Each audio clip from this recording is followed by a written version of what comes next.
abordions la thématique de cette guerre de quatrième génération dont on parle assez souvent, hein, qui concerne Oui. l'information, je dirais information, désinformation, semence de Alors, désespoir, cette si guerre vous psychologique. permettez, Allez-y. moi je suis un peu rétif, je suis un peu réticent quant à l'usage de cette notion de guerre de quatrième génération, parce que je ne sais pas si vous le savez, mais en fait, la notion a été forgée par deux officiers américains, hein, deux officiers de l'US Army.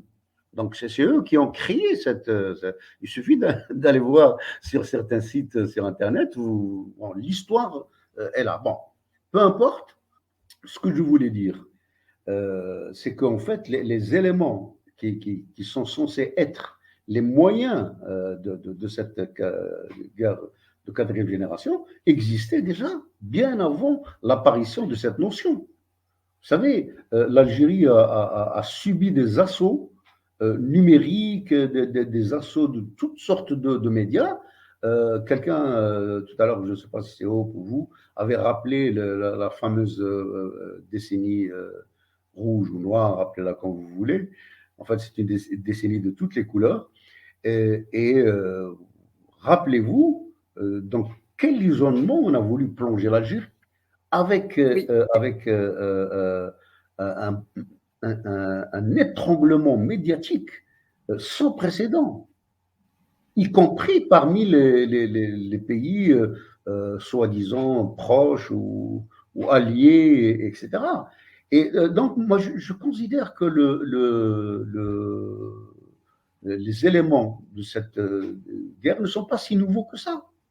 Vous savez, c'est-à-dire que, bon, Mais depuis. ce qui nous intéresse, Monsieur Sba, excusez-moi, mais ce qui nous intéresse justement, c'est l'impact des éléments qu'elle porte, que cette guerre porte Oui, sur cette grande envie de partir des jeunes. Et oui, avant de développer un peu plus votre réponse, je vais demander à Hop justement de nous donner quelques indicateurs économiques très bien, pour très bien. étayer un petit peu notre discours. Oui, oui, bien sûr.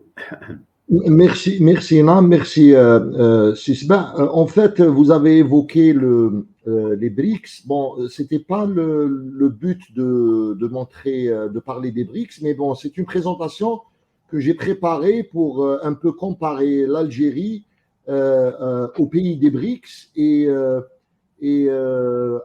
aux candidats à l'adhésion aux BRICS. Donc, Oui, très bien. il y a les pays des BRICS, plus l'Argentine et l'Iran dans cette comparaison. D'accord, Et, d'accord. j'ouvre juste une parenthèse par rapport à la guerre de quatrième génération. Je suis complètement d'accord avec vous, Sisba, que ça a été depuis tout le temps. Et même, moi, j'ai lu des passages de Sun Tzu. À l'époque, déjà, c'était pratiqué hein, dans des milliers d'années auparavant. Et la différence actuellement, c'est que heureusement, il y a une certaine prise de conscience des Algériens par rapport à ça. Oui, absolument. Avant les Algériens, du moins ma génération, on était un peu désespérés et on pensait que le problème, c'était seulement l'État.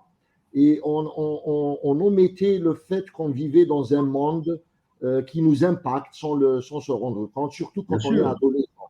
bien Surtout sûr. quand on est adolescent ou jeune. Donc l'intérêt actuellement, c'est qu'on sent qu'il y a une prise de conscience nationale par rapport à ce problème-là et c'est une avancée majeure. D'ailleurs, je Notable. prends, je prends l'exemple du Hirak. Une des raisons que le Hirak est resté très pacifique, c'est que les Algériens étaient conscients des dangers extérieurs.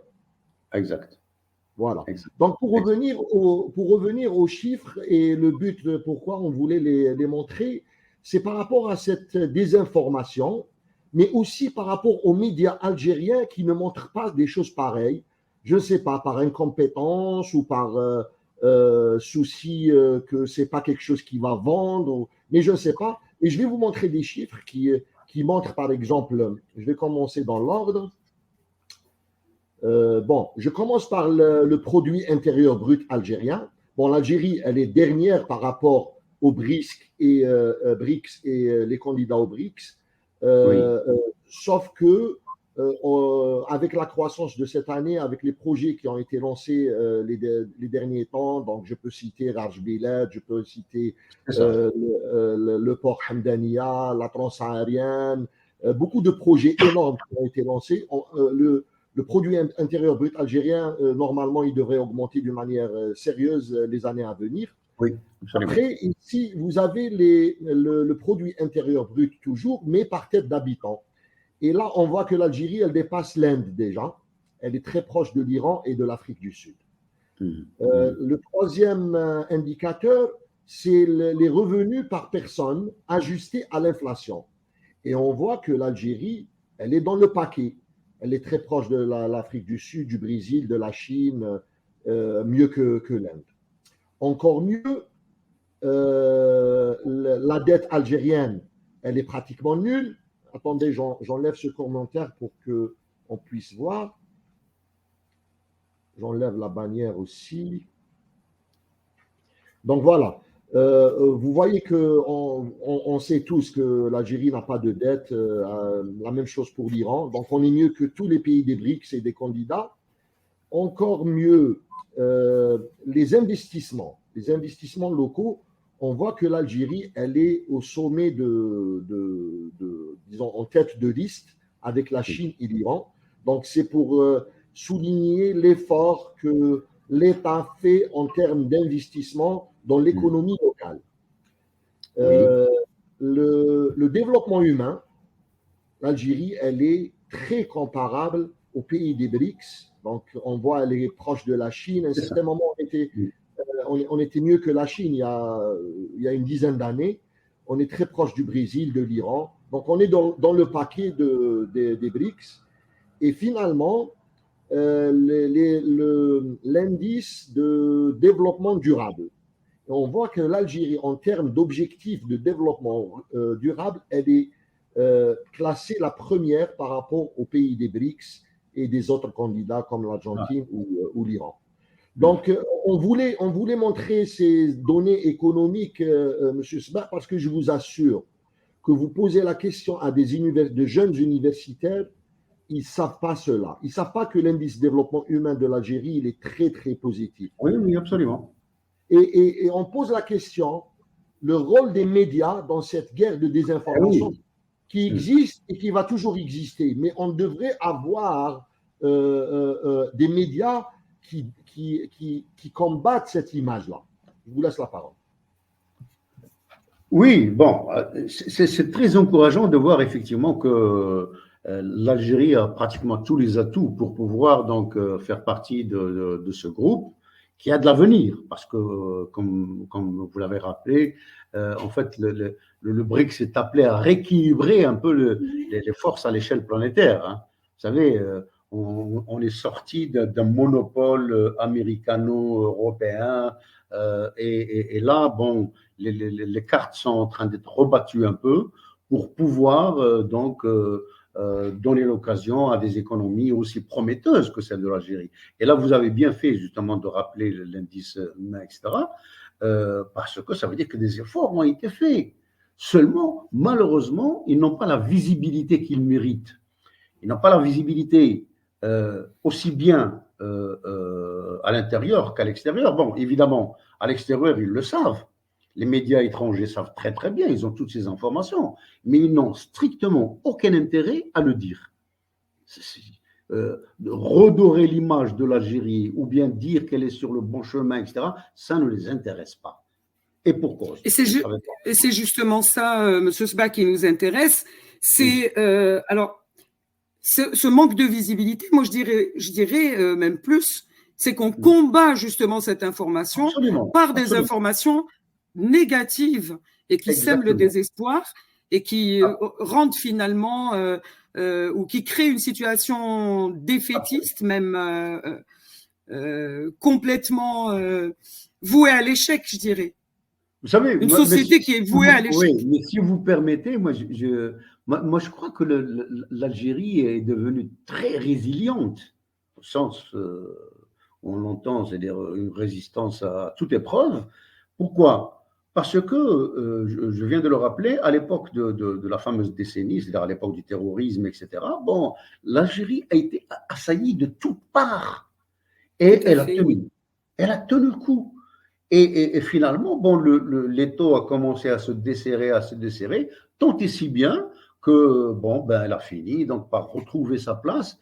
Tout à l'heure, dans le bulletin, on a parlé du rôle très actif de la diplomatie algérienne.